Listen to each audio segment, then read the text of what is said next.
첫 번째 강의에서는 사도적 교회로의 부르심에 대해서 말씀을 드렸습니다. 사울이 다베섹 도상에서 태양보다 밝은 빛으로 주님을 만나고 난 다음에 완전히 변화됐죠. 그래서 사울을 향해서 뭐라고 그랬습니까? 너는 나의 그릇이다. 그래서 이 사도적 교회로 부르심의 가장 첫 번째는 뭐냐면 주님을 체험적으로 만나야 된다는 겁니다. 체험적으로 만나지 않으면 전혀 내 안에서 자발성이 없습니다. 종교적으로 모든 일을 하고 또 누가 옆에서 강요하기 때문에 할 수밖에 없는데, 내가 주님을 만나게 되면 뭐든지 자발적으로 주님을 따라갑니다. 그래서 저 같은 경우도 1970년도 너는 나의 악기라 하는 그 말씀을 듣고 그때부터 제 안에서 자발적으로 기도하게 되고 계속해서 말씀을 사랑하게 되고 하나님 주신 그 부르심의 삶을 살 수가 있었습니다. 그래서 우리가 이 사도적 교회의 출발점은 뭐냐면 주님을 개인적으로 체험적으로 만나는 것입니다. 여러분에게도 그런 역사가 있기를 선포합니다. 그래서 이제 만나고 나면 하나님이 또 뭔가를 하라고 그래요. 저한테는 예배 갱신을 하라고 했어요. 왜냐하면 예배 갱신이라고 하는 것이 하나님을 만나는 데 있어서 가장 중요한 것이었기 때문에, 여러분, 예배가 그냥 형식적이고 종교적이고 그리고 늘 무슨 예비군 훈련 같은 그런 모임이라고 한다면 거기서 하나님 만날 수 있겠습니까? 예배가 성령의 운행함이 있고 예배 가운데 하나님의 은사가 임하고 예배 가운데 하나님의 음성이 들리고 예배 가운데 하나님의 말로 할 수 없는 그 성령의 충만함이 부어져야 사람들이 예배를 통해서 하나님을 만납니다. 그리고 변화가 일어날 수가 있습니다. 그리고 부르심을 받을 수가 있습니다. 그래서 예배를 갱신하라고 하는 사명을 주셨어요. 그래서 1994년도 4월 15일 날 제가 미국에서 돌아와가지고 우리 교회 예배를 완전히 다 바꿔버렸어요. 모든 순서 다 없애버리고 그냥 1시간 동안 찬양하고 제가 인도하면서 하나님이 이 회중 가운데 성령으로 역사해 주십시오. 그랬더니 누가 그러더라고요. 홍 목사가 미국 갔다 와가지고 헷가닥해서 교회를 노래방으로 만들어버렸다고. 한국 사람들은 컨템플러리 워십이 맞아요. 그냥 이렇게 종교적인 예배보다 한국 사람들은 어디 가서든지 신명이 나잖아요. 그런데 교회 가면은 완전히 거룩이라고 하는 그런 단어로 사람들의 어깨를 눌러버려요. 그러니까 다 종교적이 돼버리고요. 그리고 실제적으로 교회에서 정말 하나님의 살아계심을 경험하는 그런 분들이 별로 없어요. 한참 제가 예배 갱신을 하고 있는데 새벽 기도 때 누가 와서 그러더라고요.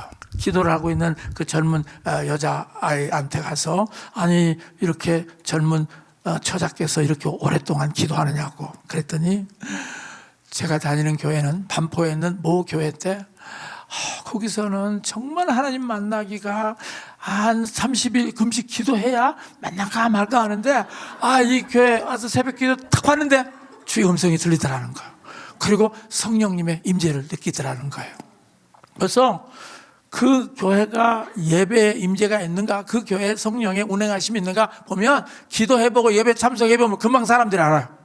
그런데 그런 것이 전혀 없이 아무것도 느끼지 않는다고 한다면 교회 안에 종교적인 예배가 있기 때문에 그래요.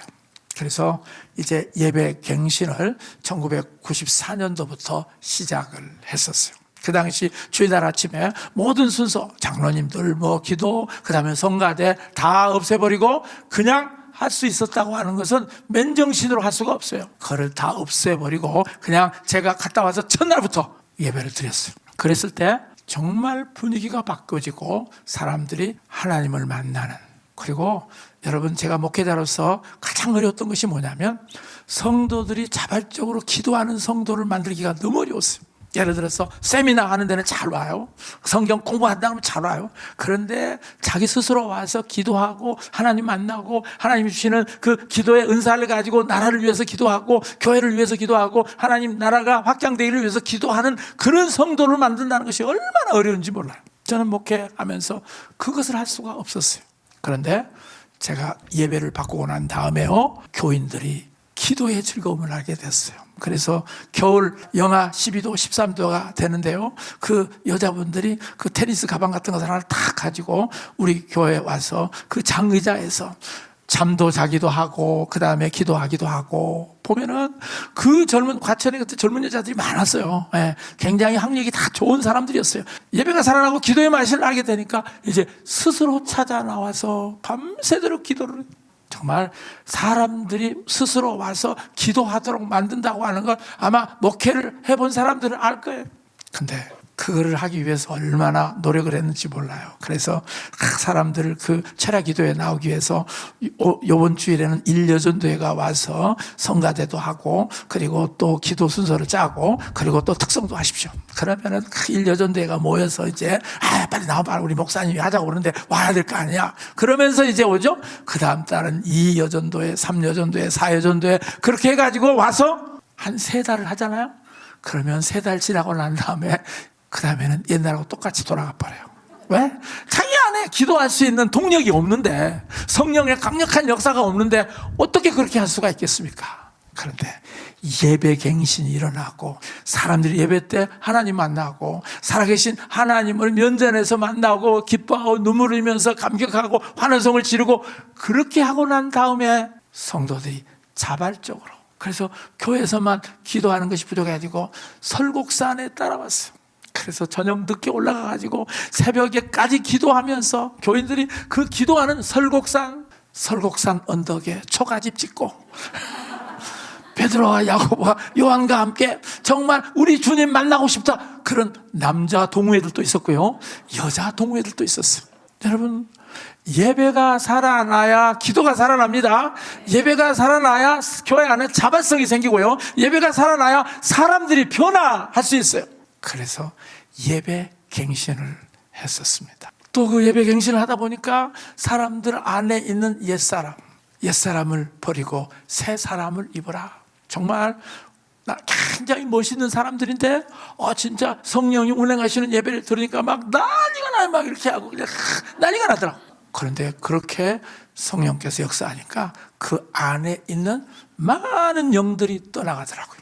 예배가 살아나면 우리 안에 옛사람들이 떠나고요, 그 다음에 새로운 영이 입혀져요. 그래서 제가 그 하늘에서부터 옷이 내려왔다고 그랬죠. 어떤 사람에게 능력의 옷, 어떤 사람은 기도의 옷, 어떤 사람은 의의 옷, 저에게는 찬양의 옷이 입혀졌다고 그랬죠.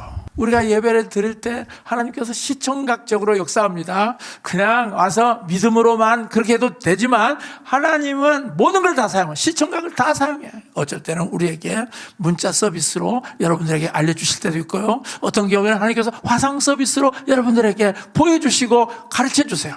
그래서 환상 서비스를 하나님께서 해주시기도 하고요, 환상적이죠. 그리고 어떤 경우에는 꿈의 서비스를 해주세요. 그래서 꿈이 열려가지고 사람들이 계속해서 하나님과의 교제가 더 깊어져요. 그게 바로 예배 갱신을 통해서 왔어요. 그렇게 하면서 옛사람을 벗어버리고 새 사람을 입게 되고 그 다음에 이제 사람들에게 은사가 주어져요. 은사가 주어지니까 옛날에는 은사 없이 신앙생활할 때는 재미가 없어요. 왜냐하면 남을 위해서 기도해 주는데 예언의 은사를 받은 사람하고요, 예언의 은사 안 받은 사람이 어떤 차이가 납니까? 예언의 은사 안 받은 사람한테 기도를 안 받아요. 그래서 제가 우리 사역자가 있는데 여자 사역자하고 저한테 이렇게 와서 기도를 받으려면 저한테는요 사람들이 별로 안 서요. 그리고 그 여자 사역자한테는 줄을 딱 서는 거예요. 내가 기도하면 마르고 닳도록 똑같은 기도만 해주거든요. 잘 되게 하시고 그 다음에 애들도 정말 안 아프게 해주시고 뭐 공부 잘하게 해주고, 제가 이 기도를 100사람은 거의 비슷비슷해요. 그런데 이 예언의 은사를 받은 사람들이 기도하면 막 우는 거예요. 그리고 그냥 사람들이 무슨 응답을 받았다는 거래요. 그럴 때 얼마나 제가 스트레스를 많이 받았는지. 여자 전도사님한테는 사람들이 많이 가는데 담임 목사님 나한테는 줄을 안 서. 여러분 그 심정 이해하실 수 있어요? 얼마나 그런 일이 있을 때 쪽팔렸다고 하는 단어가 그때 나오는 거예요. 그때 제가 안 되겠다, 잘라야 되겠다, 그럴 수 있었겠죠. 근데 저는요 잘라야 되겠다고 하는 선택한 것이야. 그래, 나도 기도 많이 해서 나도 은사를 받아야지. 그러면서 저도 이 응답봉에 와가지고 하나님 나한테도 주셔야 되지 않겠습니까? 그러면서요 제가 그때부터 뭘 했냐면 사람들이 나한테 오지 않으니까 이제 그 교회 가면 의자를 붙들고 기도를 했어요. 사람들이 나한테 기도가 많이 안 오니까 그 교회 의자 한 50개 있는 그 의자를 붙들고 가서 기도. 하나님, 근데 이상하게 기도를 하다 보니까요, 기도가 이 의자를 붙들고 하니까 달라져. 졸지 않게 해주세요. 졸지 않게 해주세요. 그리고 그 다음 또 가서 붙였더니 싸우지 않게 해주세요. 싸우지 않게 해주세요. 아니, 이상하게 그 의자를 붙들고 기도하는데 진짜 기도가 다 달라. 여러분도 한번 해보세요. 그래서 이상하다. 그래서 다음 주일에 그 앉은 사람이 누군가를 봤어요. 근데 진짜 좋은 사람이 거기 앉아있더라고. 그 김집사라고 하는 사람이 만나 앉아 줘라. 근데 또 싸우지 않게 해주세요 하는 그 의자에 보니까요, 누가 앉았냐면 우리 교회 인꼬 부부가 앉아있어요. 그래서 아이고, 이번 기도는 틀렸네. 근데 그 다음날 이제 신방을 가는데 어떤 권사님이, 목사님, 그분들이 어저께 싸웠대요. 제가 그걸 하면서요, 예언의 은사가 어떻게 해서 제게 활성화됐냐면 의자 붙들고 기도하다가 예언의 은사가 활성화됐어요. 지극히 한국적이죠? 정말 그렇게 기도하게 될 때 하나님은 우리에게 가장 좋은 은사들을 주시더라고요. 그래서요, 이제는 저한테 찾아오는 분들이 많아. 줄 서라 그러면은 길게 서. 그 얘기를 제가 왜 하느냐면 바로 예배를 드리고 그 다음에 우리 안에 옛사람이 제거되고 그 다음에 하나님의 은사를 우리에게 부어주실 때 우리의 삶 가운데 하나님께서 강력한 무기를 우리에게 주시게 됩니다. 그래서 이제 그를 통 은사를 하다 보면 오중사역이 뭔가를 알게 되는 거예요. 제가 첫째 시간에 그 사도적 교회로 부르심에 대해서 제가 여러분에게 말씀했어요. 그렇게 하면서 이제 계속 기도하는 삶을 살게 됐습니다. 그런데요, 그런 기도하는 삶을 살았는데 그때 95년도에 이제 여기 와서 기도를 하는데 하나님이 저한테 뭐라고 얘기하냐면, 지금까지 제가 개척을 82년도 했는데 그 82년도부터 개척을 하면서 제가 설교를 무지하게 많이 준비를 했어요. 그리고 뭐 한국 사람 설교는 보지도 않았고 제가 좋아했던 스펄전 설교, 그 다음에 로이드 존스 설교, D.L. 무디 설교, 하여튼 그런 것들을 제가 이렇게 책을 보면서 그분들의 것을 가지고 제가 세계적인 설교를 시작했었어요. 왜냐하면 그분들이 세계적이잖아요. 근데 교인들이 세계적이 아니어서 그런지 제 세계적인 설교를 이해를 못하더라고요. 밤낮 줘라. 그래서 제가 이 설교가 지금 어떤 설교인 줄 아느냐고, 여러분 로이드 존스가 어떤 사람인 줄 아느냐고, 이 사람은 정말 청교도의 마지막 후예로서 지금 이 세상에서 가장 강력하고 가장 놀라운 말씀을 잘 쪼개서 가르쳐 주는 건데 그것도 여러분들 못 듣느냐고. 그러면서 제가 설교를 잘 안 듣는 사람들을 향해서 여러분들이 지금 내가 하는 이 설교가 세계적인 설교인데 왜 그걸 이해를 못하느냐고. 설교는 세계적인 설교인데 설교자가 세계적인 설교자가 아닌데도 불구하고 영적인 권세가 로이드 존스와 같은 그런 권세가 있는 사람이었을 때 그게 세계적인 설교가 되지, 설교 베껴가지고 무슨 세계적인 설교가 됩니까? 안 되죠. 그러면서 제가 참 설교를 정말 많이 베꼈어요. 근데 하나님이 너 13년 동안 준비했던 설교 다 버려라.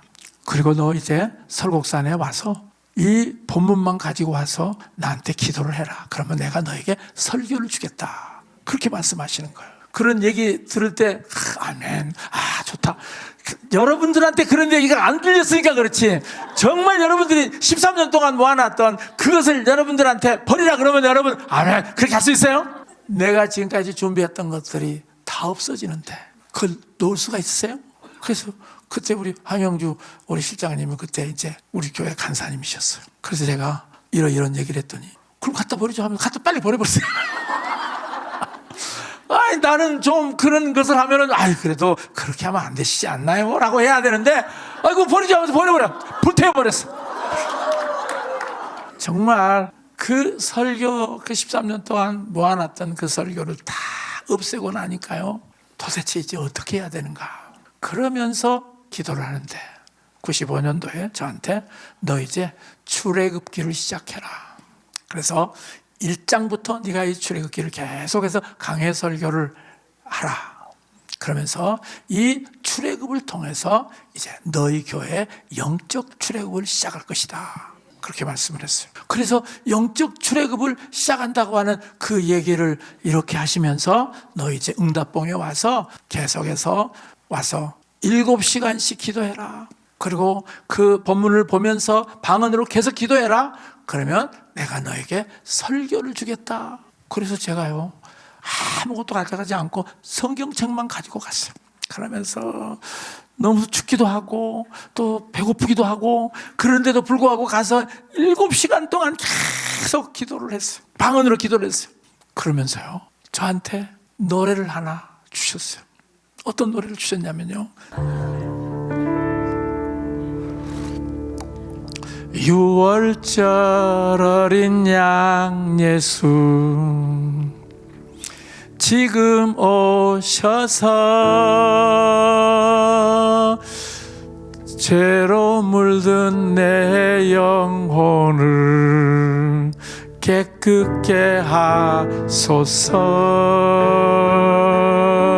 6월절 어린 양 예수 지금 오셔서 내 영혼 깊은 곳에 사랑을 주소서. 예수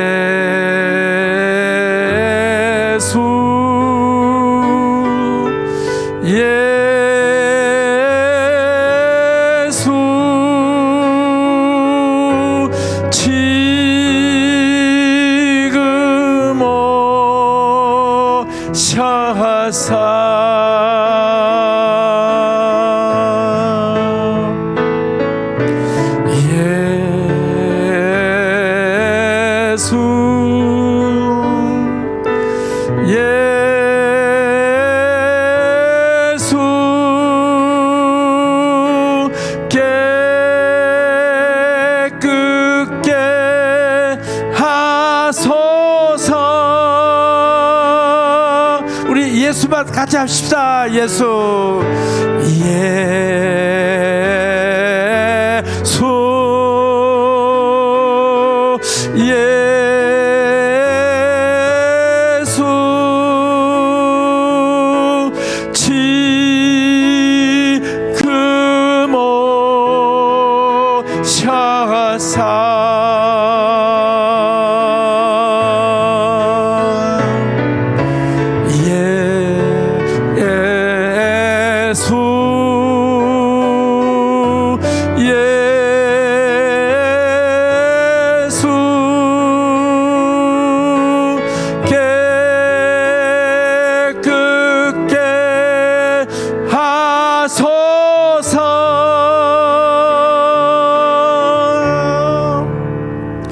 그러면서 6월절에 대해서 저한테 가르쳐 주셨어요. 제가 지금 여기 왜 이 시대 영적 출애굽이 필요한가, 이거는 조금 나중에 하고요. 그 다음에 이 영적 출애굽은 무엇인가 그러면서 6월절 말씀을 읽게 했어요. 출애굽기 12장 21절 23절 우리 한번 같이 한번 읽어보겠습니다. 모세가 이스라엘 모든 장로를 불러서 그들에게 이르되 너희는 나가서 너희의 가족대로 어린 양을 택하여 6월절 양으로 잡고 우슬조 묶음을 가져다가 그릇에 담은 피에 적셔서 그 피를 문 인방과 좌우 설주에 뿌리고 아침까지 한 사람도 자기 집 문 밖에 나가지 말라. 여호와께서 애굽 사람들에게 재앙을 내리려고 지나가실 때 문인방과 좌우 문설주의 피를 보시면 여호와께서 그 문을 넘으시고 멸하는 자에게 너희 집에 들어가서 너희를 치지 못하게 하실 것임이니라. 6월절이 어떤 의미를 가지고 있는가에 대해서 가르쳐 주었어요. 저는 너무너무 신기했어요.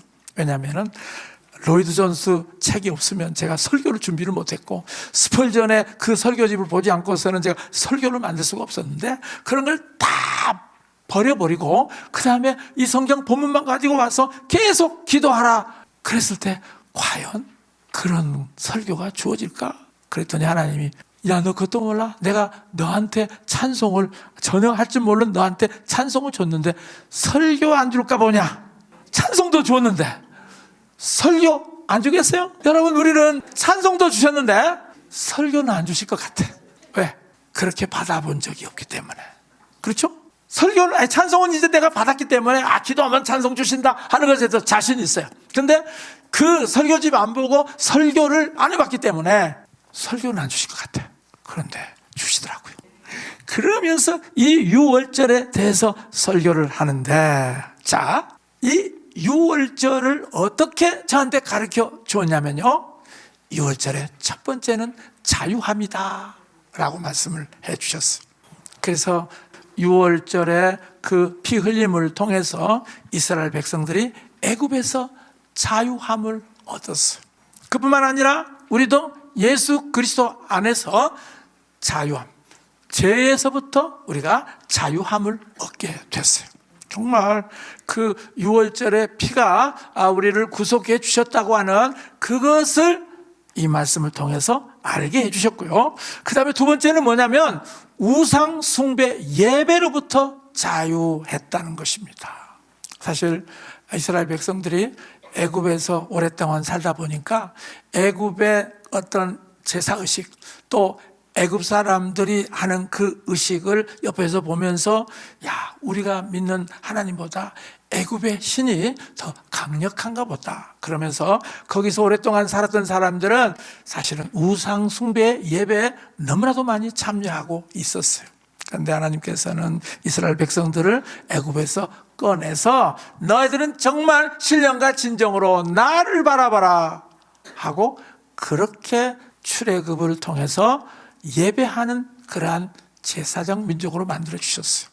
그 다음에 죄와 죽음에서 자유함을 얻게 된 것이 바로 유월절이라는 것입니다. 만약에 그대로 뒀다고 한다면 그들은 완전히 그 애굽의 속박에서 죽을 수밖에 없었었는데, 이 예수 그리스도의 보혈로, 어린 양의 피로 완전히 죄와 죽음에서 자유케 해줬다고 하는 것을 깨닫게 해줬고요. 그리고 무엇보다도 네 번째, 진정한 삶을 살 수 있는 자유를 얻었어요. 애굽에 있었다고 한다면 이 사람들은 히브리, 종의 백성이다 라고 계속해서 그들은 그 애굽의 본토인들에게 굉장히 많은 억압을 받았을 것입니다.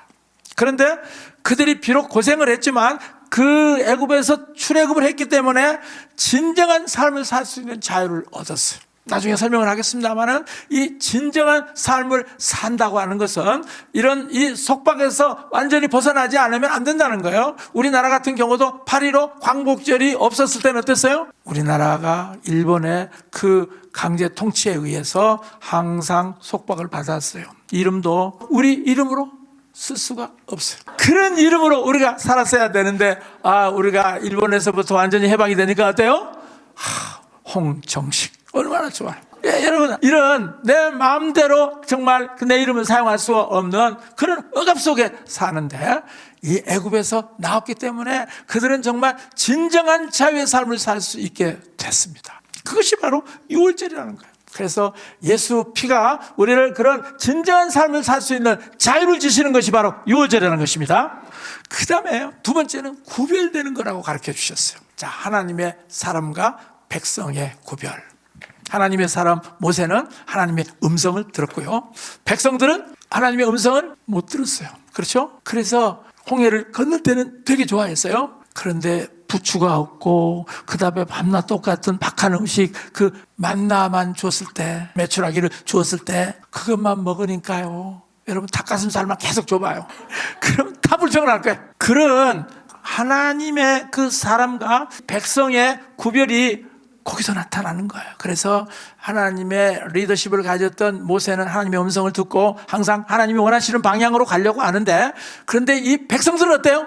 조금만 어려움이 오면 애굽으로 가야 되는디, 애굽에서는 정말 부추도 있고 후춧가루도 있고 그 다음에 애굽에서는 김치도 먹었는데 여기 오니까 정말 맛없는 것만 준다 하면서 항상 백성들은요, 상황에 따라서 변덕스러워지는 그 모습들, 바로 음성을 듣는 사람하고 음성을 듣지 않는 사람들하고 구별이 되는 거예요. 근데 저 같은 경우 예배 갱신을 하면서 그런 걸 알게 됐어요. 나는 하나님의 음성 듣고 이런 일을 해야 된다. 그래요. 그래서 병 고침 받았을 때는 사람들이 되게 좋아했어요. 그리고 정말 하나님께서 그 기도 응답을 해주면 되게 좋아했어요. 그런데 교인들이 자기들 마음대로 안 되고 그 다음에 어떤 일들이 되어졌을 때는요, 불평으로 가득 차요.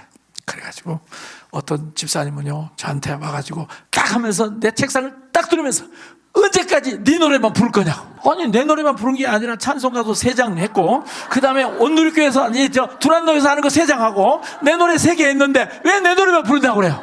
말도 안 돼. 그러면서 불평하고 불만하는 것이, 이야, 보통 때는 참 좋은 사람이었거든요.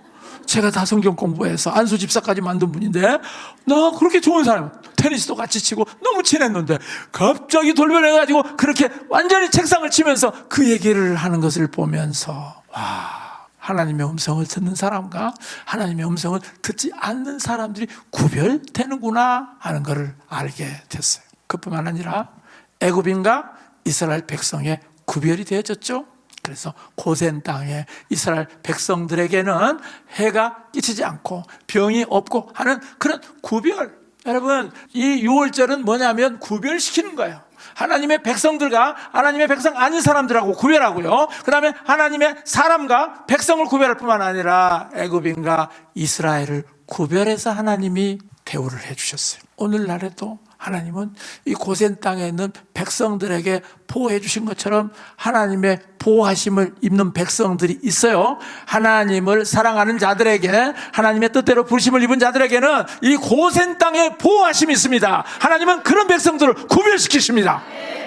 그런 놀라운 축복이 있습니다. 그뿐만 아니라 이제 순종하는 자와 불순종하는 자를 구별하더라고요. 그래서 제가 이제 20년 동안 WRI를 쭉 이렇게 해오면서 그 리더의 말을 잘 듣고 순종해 오신 분들은 지금 보니까 훌륭한 리더들이 되어서 지금 같이 이런 사역을 하고 있어요. 그런데 불순종한 그 이스라엘 백성들, 광야에서 다 죽었죠. 결국은 누구만 남았어요? 여호수아, 갈렙만 남았죠. 그래서 이 6월절이라고 하는 것은 자유함을 주셨을 뿐만 아니라 정말 구별시킨다는 거예요. 그래서 하나님은 구별시켜서 그 사람들에게 기름 부어서 하나님의 일을 하게 만드신다는 것입니다. 오늘날 이 사도적 사역으로 하나님은 지금 구별시키고 있어요. 그래서 그 사도적인 교회를 통해서 하나님이 정말 고센 땅 같은 그런 놀라운 보호하심을 부어주시고, 그리고 광야의 기적들을 부어주시고, 그리고 순종하는 자들에게 약속의 땅에 들어가는 축복을 부어주시는 하나님이십니다. 이 6월절에 구별의 축복을 여러분 받으시기를 축원합니다. 그 다음에 이제 6월절이라고 하는 것은 자유함이 있을 뿐만 아니라 구별의 축복이 있을 뿐만 아니라 하나님이 함께 하심으로 보장된 삶의 축복이 있다는 것입니다. 종살이에서 자유인으로 만들어 주셨어요. 정말 놀라운 거 아닙니까? 아무리 이스라엘 백성들이 애굽 땅에서 출세하고 산다 할지라도 그 사람들은 종이었어요. 종으로서 조금 더 잘 살고 종으로서 조금 더 사람들한테 인정을 받고, 그런데 그 모세의 얘기를 듣고 따라 나왔던 사람들은 어땠어요? 자유인이 됐죠. 그리고 하나님의 모든 축복들을 마음껏 누릴 수 있는 그런 사람이 됐습니다. 그래서 우리 예수님께서 그랬죠. 진리가 너희를 자유케 하리라. 여러분이 진리가 너희를 자유케 하리라 하는 그 말씀은 어떤 겁니까? 성경에 있는 진리를 여러분들이 체험한 것만 여러분들이 자유롭게 그 말씀을 체험할 수가 있어요. 예를 들어서 손을 얹은즉 나으리라 하는 그 말씀이 주어졌어요. 그런데 그 교회에서는 이런 치유의 은사를 하지 못하게 해요. 그러면 그분들은 치유의 자유를 경험할 수가 없어요. 그렇죠? 그러니까 진리가 너희를 자유케 하리라 하는 그 얘기는 뭐냐면, 내가 체험한 진리만 내게 영향을 끼쳐요. 내가 체험하지 않는 진리는 나한테 영향을 끼치지 못해요. 다른 사람에게도 진리가 체험이 안 되는 거예요. 예를 들어서 은과 금은 내게 없거니와 내가 내게 있는 것으로 내게 주노니, 그러니까 내가 줄 수 있는 것은 내가 체험한 것만 줄 수 있어요. 내가 돈이 없는데 다른 사람한테 돈 줄 수 있어요? 내가 신유의 체험이 없는데 다른 사람한테 치유를 줄 수 있어요? 내가 방언의 은사가 없는데 다른 사람에게 방언을 줄 수 있어요? 정말 이 성경에 나오는 이 진리를 체험하시기를 축원합니다. 그래서 저 같은 경우는 이 성경을 노래로 만들어서 체험하게 됐어요. 그냥 이 성경을 읽는 것보다 저는 그 성경을 보면 그냥 노래로 만들어져요. 그래서 그 노래로 만들어진 것들을 가지고 선포하면 기뻐 뛰는 송아지처럼 나의 주를 찬양하리라.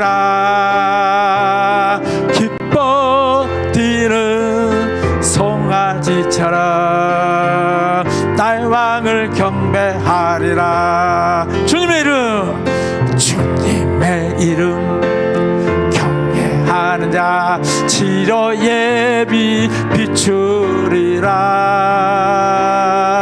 주님의 이름 사랑하는 자 치료 예비 비추리라.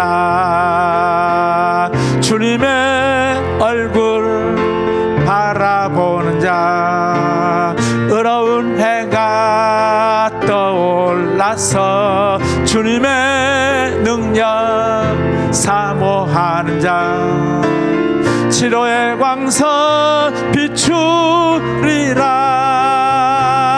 기뻐 뛰는 송아지처럼 나의 주를 찬양하리라. 기뻐 뛰는 송아지처럼 나의 왕을 경배하리라. 우리 호승수 목사님 같은 기뻐 뛰는 송아지처럼 하면서 그렇게 만들겠지. 여러분, 이런 말씀은요 저한테 체험된 말씀이에요. 왜냐하면 이 찬송을 만들어서 그 CD를 만들었는데 어떤 분이 그 노래를 듣고 목사님 이 치유의 광선 노래를 할 때 자기가 이 전립선 때문에 오줌이 안 나왔었다는 거예요. 그런데 그 치유의 광선 노래를 부를 때 뭔가 비춰서 자기가 그 다음부터 이 전립선 문제가 해결됐다는 거예요. 그러면서 그 아래다가 그 댓글을 적어놨더라고요. 여러분, 바로 이렇게 내가 체험한 진리는요, 내가 그것을 사용할 수 있는 자유가 있지만 그 진리를 체험하지 않으면요 실질적으로 그런 것들을 사용할 수가 없어요. 그래서 진짜 우리는 진리가 너희를 자유케 하리라 하는 그 얘기는 그냥 뭐 성경만 가지고 있으면 내가 자유케 되는 것이 아니라 그 진리의 말씀을 여러분으로 사용해서 그것들이 나도 체험하고 다른 사람에게 동일한 효과가 나타나도록 그렇게 진리를 체험하는 여러분 되기를 선포합니다.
안녕하십니까, 홍정식 목사입니다. 참 이 설곡산에 와서 기도했던 그 시간들은 제 인생의 가장 놀라운 시간들이었습니다. 제가 올라올 때마다 하나님께서 새로운 찬송을 주시고 에베네셀을 주시고 보좌에 앉으신 하나님을 주시고, 언젠가는 제가 한번 올라왔을 때 여기서 기도를 하고 있는데 태양보다 밝은 빛이 제 눈앞에 비쳤습니다. 그러면서 나도 모르게 내 입에서 태양보다 밝은 빛을 비춰 주소서. 이 사도행전 9장에 보면 사울이 살기 등등해서 예수 믿는 사람을 잡아 죽이러 가려다가 다메섹 도상에서 태양보다 밝은 빛으로 역사하셨던 그 예수님을 만난 그 사건을 주께서 보여주시면서 제 입에서 태양보다 밝은 빛을 찬송하도록 해주셨습니다. 저는 그 찬송을 받고 난 다음에 이 찬송이 어떤 의미가 있는지를 잘 알지를 못했습니다. 그런데 이 찬송이 사울의 눈이 열리고 사울이 성령 충만함을 받아서 그가 완전히 사도가 되어서 그가 가는 곳곳마다 태양보다 밝은 빛이신 예수님께서 역사해서 사람들의 어둠을 몰아내고 사람들을 치유하고 사람들의 사고방식을 바꾸고 사람들을 완전히 새롭게 패러다임을 바꿔버리는 그런 일을 하는 것을 보면서 하나님이 지금 사도적인 사역을 이 세계에 일으키고 있는데 하나님은 정말 사도적인 사역을 통해서 오늘도 태양보다 밝은 빛을 비춰주셔서 수많은 사람들을 어두움에서 빛으로 옮기게 하시고 수많은 사람들을 질병에서 고침을 받게 하시고 수많은 사람들을 마음이 강팍했던 사람들을 완전히 변화시켜서 사울처럼 강팍했던 사람들을 완전히 변화시켜서 그렇게 놀라운 사도로 만든다고 하는 것을 그 찬송을 통해서 알게 됐습니다. 그래서 저는 그 찬송을 부를 때마다 태양보다 밝은 빛 이곳에 오셔서 주님의 그 사랑을 비춰달라고 하는 그 찬송을 저는 계속할 때마다 실제적으로 많은 사람들이 그 은혜를 받았습니다. 어떤 분이 이 찬송을 부르다가 자기 남편이 한 번도 교회에 나오지 않았던 사람이 그 찬송을 부름을 통해서 예수님 앞에 돌아갔다고 하는 간증을 들었습니다. 여러분, 오늘도 태양보다 밝은 빛은 그 사울에게만 비쳤던 것이 아니라 다메섹 도상에만 비친 것이 아니라 오늘도 우리가 이 찬양을 하는 곳마다 태양보다 밝은 빛이 져서 예수 믿지 않았던 남편들에게 비늘이 벗겨지고 그리고 예수 믿지 않는 자녀들이 주님 앞에 돌아오게 되고 그리고 예수를 거역하는 이 사회 모든 잘못된 문화들을 완전히 밝은 빛으로 바꿔주실 것입니다. 그래서 이 태양보다 밝은 빛을 찬송할 때마다 이 사회 모든 어두움들이 떠나가고 이 사회 그 눈이 막혀졌던 것들이 완전히 벗겨져서 성령의 충만함을 받아서 이 사회가 변화되는 그런 놀라운 역사가 있기를 예수 이름으로 선포합니다.